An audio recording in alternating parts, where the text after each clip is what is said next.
ഇറാനിലേക്ക് ആയുധങ്ങൾ കയറ്റി അയക്കാൻ ചൈന തയ്യാറെടുക്കുന്നതായി അമേരിക്കൻ ഇന്റലിജൻസ് റിപ്പോർട്ട്.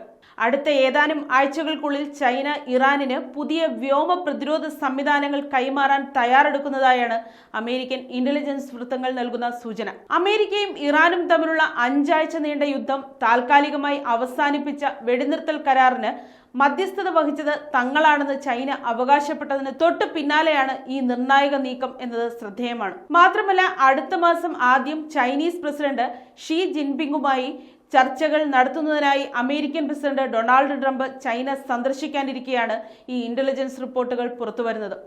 പ്രധാന വിദേശ പങ്കാളികളുടെ സഹായത്തോടെ സ്വന്തം ആയുധശേഖരം വർദ്ധിപ്പിക്കാനുള്ള അവസരമായി ഈ വെടിനിർത്തൽ കാലയളവിനെ ഇറാൻ ഉപയോഗിച്ചേക്കാമെന്നാണ് അമേരിക്കൻ ഇന്റലിജൻസ് വിലയിരുത്തുന്നത്.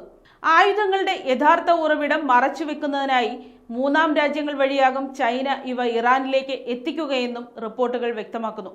തോളിൽ വെച്ച് വിക്ഷേപിക്കാവുന്ന മാൻപാഡ്സ് എന്നറിയപ്പെടുന്ന വ്യോമ പ്രതിരോധ മിസൈൽ സംവിധാനങ്ങളാണ് ചൈന ഇറാനിന് കൈമാറാൻ ഒരുങ്ങുന്നത്. വെടിനിർത്തൽ ലംഘിക്കപ്പെട്ട് വീണ്ടും യുദ്ധം പൊട്ടിപ്പുറപ്പെട്ടാൽ താഴ്ന്നു പറക്കുന്ന അമേരിക്കൻ സൈനിക വിമാനങ്ങൾക്ക് ഇത് വലിയ ഭീഷണിയാകുമെന്നാണ് സുരക്ഷാ ഉദ്യോഗസ്ഥരുടെ വിലയിരുത്തൽ. അതേസമയം അമേരിക്കയുടെ ഈ ആരോപണങ്ങൾ ചൈനീസ് എംബസി നിഷേധിച്ചു.